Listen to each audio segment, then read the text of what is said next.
भारत हा विविधतेने नटलेला देश आहे. इथे अनेक धर्म, जाती, भाषा आणि संस्कृती एकत्र नांदतात. परंतु या विविधतेमध्ये एक कटू सत्य देखील दडलेले आहे. ते म्हणजे असमानता. शतकानुशतके भारतीय समाजात काही लोकांना उच्च स्थान देण्यात आले, तर काहींना अत्यंत खालच्या स्तरावर ठेवण्यात आले. या व्यवस्थेमुळे लाखो लोकांना मानवी हक्कांपासून वंचित राहावे लागले. त्यांना शिक्षण, पाणी, मंदिर प्रवेश आणि सामाजिक सन्मान यांसारख्या मूलभूत गोष्टी नाकारल्या गेल्या. अशा या अन्यायकारक परिस्थितीत एक व्यक्ती उभी राहिली, जिने संपूर्ण आयुष्य समानतेसाठीच्या लढ्यासाठी समर्पित केले. ती व्यक्ती म्हणजे B.R. आंबेडकर. त्यांचा जन्म एका अशा समाजात झाला जिथे त्यांना अस्पृश्य म्हणून वागवले जात होते. लहानपणापासूनच त्यांनी अन्याय, अपमान आणि भेदभाव अनुभवला. परंतु या अनुभवांनी त्यांना खचवले नाही. उलट त्यांनी त्यांच्या मनात एक प्रखर ज्वाला पेटवली, समानतेसाठी लढण्याची जिद्द. बालपणीच्या एका प्रसंगाने त्यांच्या आयुष्यावर खोल परिणाम केला. शाळेत त्यांना इतर मुलांप्रमाणे बसण्याची परवानगी नव्हती. पाणी प्यायचे असेल तर त्यांना दुसऱ्याच्या मदतीची गरज होती. हे सर्व अनुभव एका लहान मुलासाठी अत्यंत वेदनादायक होते. पण याच अनुभवांनी त्यांच्या मनात एक प्रश्न निर्माण केला: माणूस माणसाशी असा भेदभाव का करतो? या प्रश्नाचे उत्तर शोधण्याचा त्यांचा प्रवासच पुढे जाऊन एक मोठी सामाजिक क्रांती ठरला. त्यांनी लवकरच ओळखले की समाजातील असमानतेचे मूळ कारण म्हणजे अज्ञान आणि अन्यायकारक सामाजिक रचना. आणि या समस्येवर उपाय शोधण्यासाठी त्यांनी शिक्षणाचा मार्ग निवडला. शिक्षणाच्या जोरावर त्यांनी केवळ स्वतःचे आयुष्य बदलले नाही, तर लाखो लोकांसाठी आशेचा किरण निर्माण केला. परंतु त्यांच्या संघर्षाची सुरुवात इतकी सोपी नव्हती. त्यांना प्रत्येक टप्प्यावर अडथळ्यांचा सामना करावा लागला. समाजाचा विरोध, आर्थिक अडचणी आणि सतत होणारा अपमान या सगळ्यांवर मात करून त्यांनी आपले शिक्षण पूर्ण केले. त्यांनी देश-विदेशातील प्रतिष्ठित विद्यापीठांमध्ये शिक्षण घेतले. त्यांनी कायदा, अर्थशास्त्र आणि राजकारणाचा सखोल अभ्यास केला. परंतु त्यांनी हे ज्ञान केवळ स्वतःच्या प्रगतीसाठी वापरले नाही. त्यांच्या मनात एकच ध्येय होते: भारतातील प्रत्येक व्यक्तीला समान हक्क मिळवून देणे. त्यांनी ठामपणे विश्वास ठेवला की समानता ही केवळ एक आदर्श कल्पना नसून ती प्रत्येक माणसाचा जन्मसिद्ध अधिकार आहे. यांचा हा विचार त्या काळात अत्यंत क्रांतिकारक होता, कारण त्यावेळी समाजातील बहुतेक लोकांनी असमानतेला स्वीकारले होते. त्यांनी त्याला परंपरेचा भाग मानले होते. परंतु बाबासाहेबांनी या परंपरेला आव्हान दिले. त्यांनी समाजाला सांगितले की जर एखादी परंपरा अन्यायकारक असेल तर ती बदलली पाहिजे. त्यांनी लोकांच्या मनात स्वाभिमान आणि आत्मविश्वास निर्माण करण्याचे कार्य सुरू केले. त्यांनी लोकांना सांगितले, तुम्ही स्वतःला कमी समजू नका, तुम्हीही या समाजाचे समान सदस्य आहात. यांच्या या विचारांनी लाखो लोकांना प्रेरणा मिळाली. त्यांनी समाजातील दुर्बल घटकांना संघटित करण्यास सुरुवात केली. त्यांनी त्यांना त्यांच्या हक्कांबद्दल जागरूक केले. त्यांचा हा प्रवास केवळ वैचारिक नव्हता, तो एक प्रत्यक्ष कृतीचा संघर्ष होता. त्यांनी अनेक चळवळी उभारल्या, ज्या समाजातील अन्यायाविरुद्ध उभ्या राहिल्या. परंतु या सर्व चळवळींची पायाभरणी एका गोष्टीवर आधारित होती: समानतेचा अधिकार.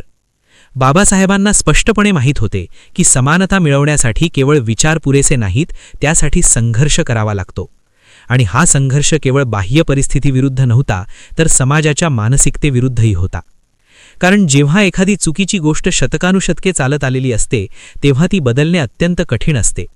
परंतु बाबासाहेबांनी हा कठीण मार्ग निवडला. त्यांनी ठरवले की ते समाजातील प्रत्येक अन्यायकारक गोष्टीला आव्हान देतील. यांच्या या निर्धारामुळेच ते केवळ एक नेता नव्हते, तर एक क्रांतिकारी विचारवंत बनले. त्यांच्या जीवनातील प्रत्येक क्षण हा समानतेसाठीच्या लढ्यात व्यतीत झाला.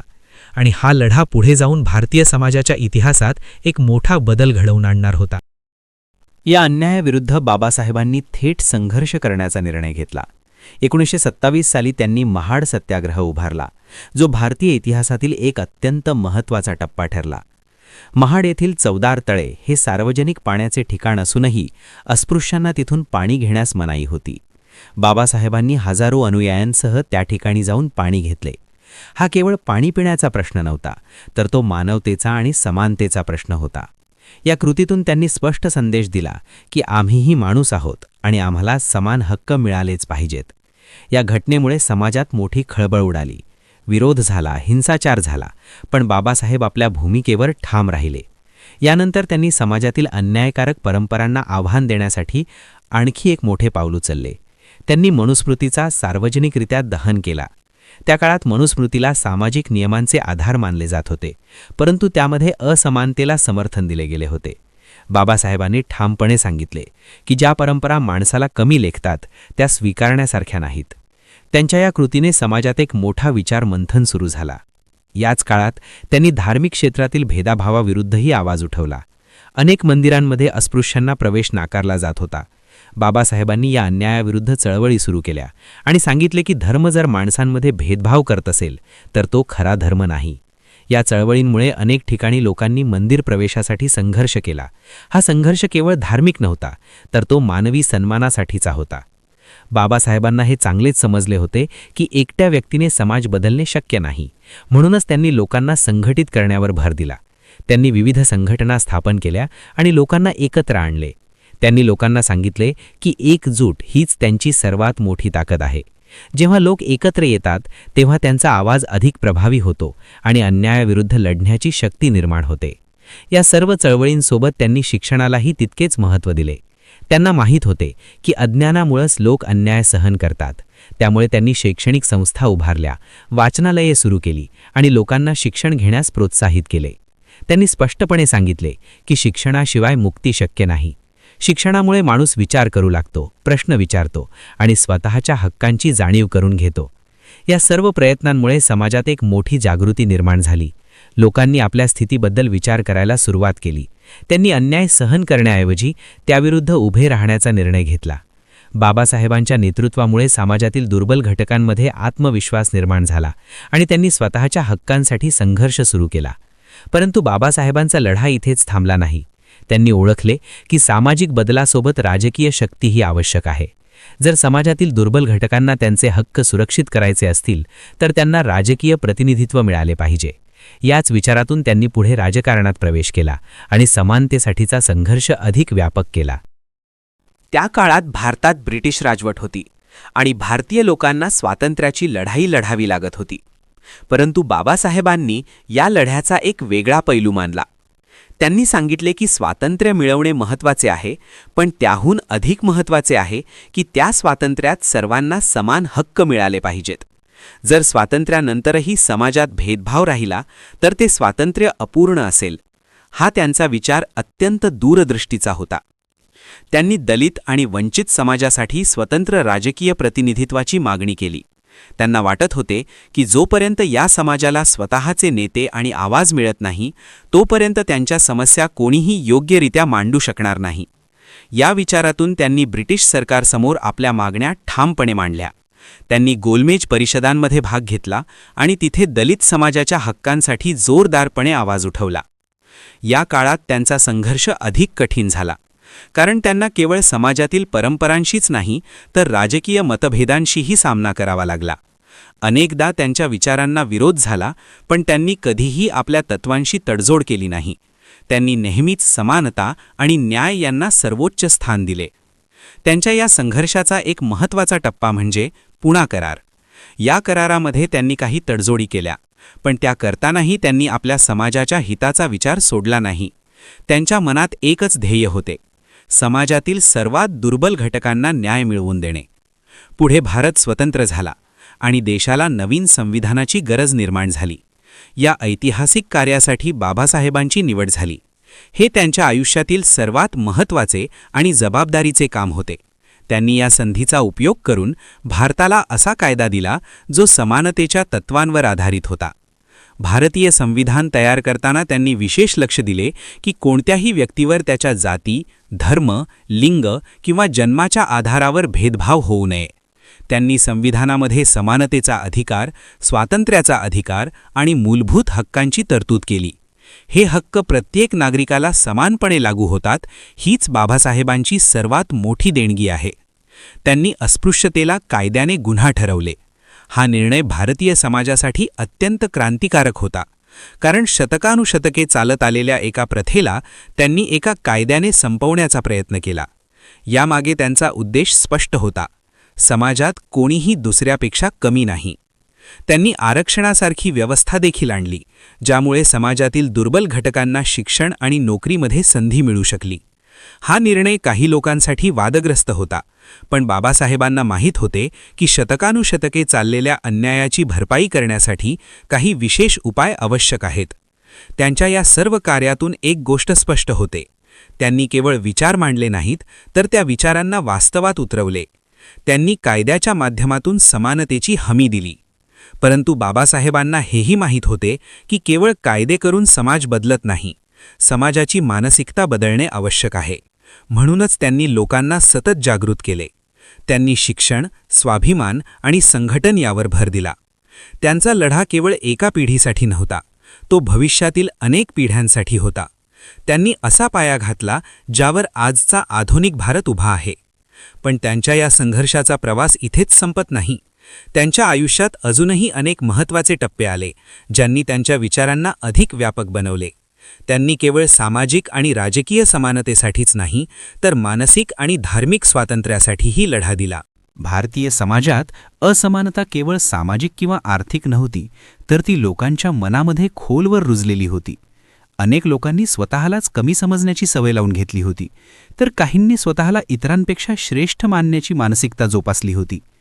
ही मानसिकता बदलल्याशिवाय खऱ्या अर्थाने समानता निर्माण होऊ शकत नाही, हे बाबासाहेबांनी ओळखले होते. म्हणूनच त्यांनी लोकांच्या विचारांमध्ये परिवर्तन घडवून आणण्यावर भर दिला. त्यांनी लोकांना सतत सांगितले की कोणताही मनुष्य जन्मतः श्रेष्ठ किंवा कनिष्ठ नसतो. माणसाचे मूल्य त्याच्या जन्मावर नाही, तर त्याच्या कर्तृत्वावर आणि गुणांवर ठरते. हा विचार त्या काळात अत्यंत क्रांतिकारक होता, कारण तो समाजातील प्रस्थापित रचनेलाच आव्हान देणारा होता. बाबासाहेबांनी शिक्षणाला या परिवर्तनाचे सर्वात प्रभावी साधन मानले. त्यांनी लोकांना शिक्षण घेण्यासाठी प्रेरित केले, कारण त्यांना माहीत होते की शिक्षणामुळेच माणूस स्वतःबद्दल विचार करतो, स्वतःची ओळख शोधतो आणि अन्यायाविरुद्ध उभं राहण्याची ताकद मिळवतो. त्यांनी स्पष्टपणे सांगितले की अज्ञानामुळे माणूस गुलाम राहतो, पण शिक्षणामुळे तो मुक्त होतो. त्याचबरोबर त्यांनी स्वाभिमानावरही विशेष भर दिला. त्यांनी लोकांना सांगितले की जोपर्यंत तुम्ही स्वतःचा सन्मान करणार नाही, तोपर्यंत इतरांकडून सन्मान मिळवू शकत नाही. त्यांनी समाजातील दुर्बल घटकांना स्वतःवर विश्वास ठेवायला शिकवले. त्यांनी त्यांना त्यांच्या हक्कांची जाणीव करून दिली आणि त्या हक्कांसाठी लढण्याची प्रेरणा दिली. बाबासाहेबांचा हा विचार केवळ सैद्धांतिक नव्हता, तो त्यांच्या कृतीतूनही दिसून येत होता. त्यांनी आपल्या जीवनातून दाखवून दिले की शिक्षण, मेहनत आणि आत्मविश्वास यांच्या जोरावर कोणताही माणूस मोठे यश मिळवू शकतो. त्यांनी स्वतः अनेक अडचणींचा सामना करून उच्च शिक्षण घेतले आणि समाजात एक आदर्श निर्माण केला. परंतु त्यांनी केवळ स्वतःपुरते मर्यादित राहिले नाहीत. त्यांनी आपले संपूर्ण आयुष्य समाजासाठी समर्पित केले. त्यांनी लोकांना संघटित केले, त्यांना जागृत केले आणि त्यांच्यामध्ये एक नवा आत्मविश्वास निर्माण केला. त्यांच्या या प्रयत्नांमुळे समाजातील अनेक लोकांनी आपली ओळख नव्याने शोधायला सुरुवात केली. बाबासाहेबांनी धर्माच्या संदर्भातही महत्त्वपूर्ण विचार मांडले. त्यांना वाटत होते की धर्म हा माणसाच्या उन्नतीसाठी असावा, भेदभावासाठी नाही. जर धर्म माणसाला कमी लेखत असेल तर तो स्वीकारण्यासारखा नाही. या विचारातूनच पुढे जाऊन त्यांनी धर्मांतराचा निर्णय घेतला. त्यांनी बुद्धिझम स्वीकारला, कारण त्यांना त्यात समानता, बंधुता आणि करुणा यांचे मूल्य दिसले. त्यांच्या या निर्णयाचा समाजावर मोठा परिणाम झाला. लाखो लोकांनी त्यांच्यासोबत बौद्ध धर्म स्वीकारला. हा केवळ धार्मिक बदल नव्हता, तर तो मानसिक गुलामगिरीतून मुक्त होण्याचा एक प्रयत्न होता. या कृतीतून त्यांनी स्पष्ट संदेश दिला की माणसाने अशा विचारसरणीचा स्वीकार करावा जी त्याला सन्मानाने जगण्याची संधी देते. बाबासाहेबांचा संपूर्ण जीवन प्रवास हा समानतेसाठीच्या अखंड लढ्याचा होता. त्यांनी समाजाच्या प्रत्येक स्तरावर बदल घडवून आणण्याचा प्रयत्न केला, सामाजिक, राजकीय, शैक्षणिक आणि धार्मिक. त्यांच्या या सर्व प्रयत्नांमुळे भारतीय समाजात एक मोठा बदल घडू लागला. परंतु त्यांचा लढा केवळ त्यांच्या आयुष्यापुरता मर्यादित नव्हता. त्यांनी असे विचार आणि मूल्य समाजाला दिली जी आजही आपल्याला मार्गदर्शन करतात. त्यांच्या विचारांमुळे आजही लाखो लोकांना प्रेरणा मिळते आणि ते समानतेसाठी लढण्याची ताकद देतात. आज आपण ज्या समाजात जगतो तो पूर्णपणे समानतेवर आधारित नाही, पण बाबासाहेबांच्या प्रयत्नांमुळे त्या दिशेने मोठी पावलं उचलली गेली आहेत. त्यांच्या कार्यामुळेच आज प्रत्येक नागरिकाला समान हक्क मिळाले आहेत आणि अन्यायाविरुद्ध आवाज उठवण्याची ताकद मिळाली आहे. पण अजूनही आपल्याला खूप काही साध्य करायचे आहे. समाजात अजूनही अनेक प्रकारचे भेदभाव अस्तित्वात आहेत. त्यामुळे बाबासाहेबांचा लढा आजही संपलेला नाही, तो प्रत्येक पिढीने पुढे चालू ठेवणे आवश्यक आहे. भारत स्वतंत्र झाला, संविधान लागू झाले आणि समानतेचे तत्त्व कायद्याने मान्य झाले. परंतु बाबासाहेबांना हे चांगलेच माहीत होते की कागदावर लिहिलेली समानता आणि प्रत्यक्ष जीवनातील समानता यामध्ये मोठा फरक असतो. त्यांनी अनेक वेळा स्पष्टपणे सांगितले होते की जर सामाजिक आणि आर्थिक समानता निर्माण झाली नाही तर राजकीय समानता टिकू शकणार नाही. आजच्या काळात आपण पाहतो की बाबासाहेबांनी दिलेले अधिकार आपल्याला मिळाले आहेत. मतदानाचा अधिकार, शिक्षणाचा अधिकार, अभिव्यक्ती स्वातंत्र्य आणि समानतेचा अधिकार. परंतु याचबरोबर समाजात अजूनही अनेक प्रकारचे भेदभाव आणि विषमता दिसून येतात. काही ठिकाणी जातीच्या आधारावर भेदभाव केला जातो, काही ठिकाणी आर्थिक असमानता लोकांना मागे ठेवते, तर काही ठिकाणी शिक्षणाच्या अभावामुळे लोक प्रगती करू शकत नाहीत. याचा अर्थ असा की बाबासाहेबांचा लढा अजून पूर्ण झालेला नाही. तो आजही सुरू आहे, फक्त त्याचे स्वरूप बदलले आहे. आजच्या तरुण पिढीसमोर एक मोठी जबाबदारी आहे, बाबासाहेबांनी दिलेल्या मूल्यांना जपण्याची आणि त्यांना पुढे नेण्याची. त्यासाठी सर्वात महत्त्वाचे साधन म्हणजे शिक्षण. आजच्या युगात ज्ञान मिळवण्याच्या अनेक संधी उपलब्ध आहेत, परंतु त्या संधींचा योग्य उपयोग करणे आवश्यक आहे. बाबासाहेबांनी सांगितले होते की शिक्षण हेच माणसाला स्वातंत्र्य देऊ शकते. आजही हा विचार तितकाच महत्त्वाचा आहे. शिक्षणामुळे माणूस केवळ नोकरी मिळवण्यासाठी सक्षम होत नाही, तर तो एक जबाबदार नागरिक बनतो. तो समाजातील समस्यांना समजून घेतो आणि त्यावर उपाय शोधण्याचा प्रयत्न करतो. त्याचबरोबर आजच्या काळात स्वाभिमान आणि आत्मविश्वास यांचीही तितकीच गरज आहे. अनेक वेळा आपण पाहतो की लोक स्वतःवर विश्वास ठेवत नाहीत किंवा समाजातील चुकीच्या गोष्टींविरुद्ध आवाज उठवण्यास घाबरतात. अशावेळी बाबासाहेबांचा विचार आपल्याला मार्गदर्शन करतो. स्वतःवर विश्वास ठेवा, आपल्या हक्कांसाठी उभे रहा आणि अन्यायाविरुद्ध लढा.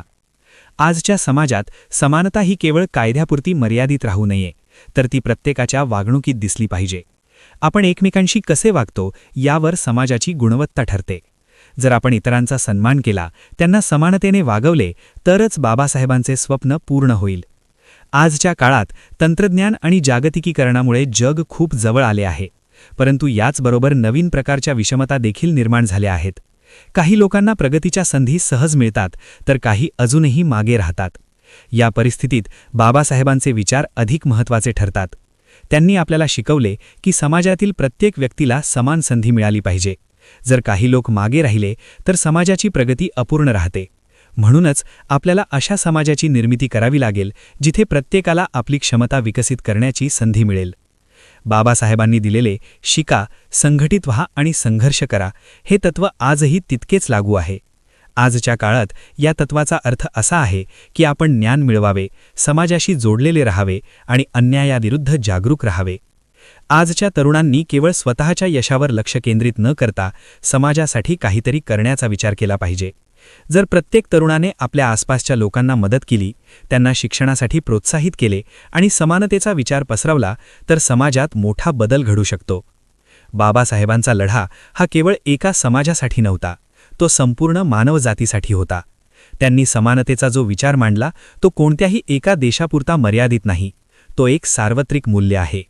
आज आपण त्यांच्या विचारांचा उपयोग करून एक असा समाज निर्माण करू शकतो जिथे कोणालाही त्याच्या जन्मामुळे कमी लेखले जाणार नाही, जिथे प्रत्येकाला समान संधी मिळेल आणि जिथे न्याय, स्वातंत्र्य आणि बंधुता या मूल्यांचा आदर केला जाईल. परंतु हे सर्व साध्य करण्यासाठी प्रत्येकाने आपली भूमिका ओळखली पाहिजे. आपण केवळ प्रेक्षक बनून राहिलो तर बदल घडणार नाही. बदल घडवण्यासाठी आपल्याला पुढे येऊन काम करावे लागेल.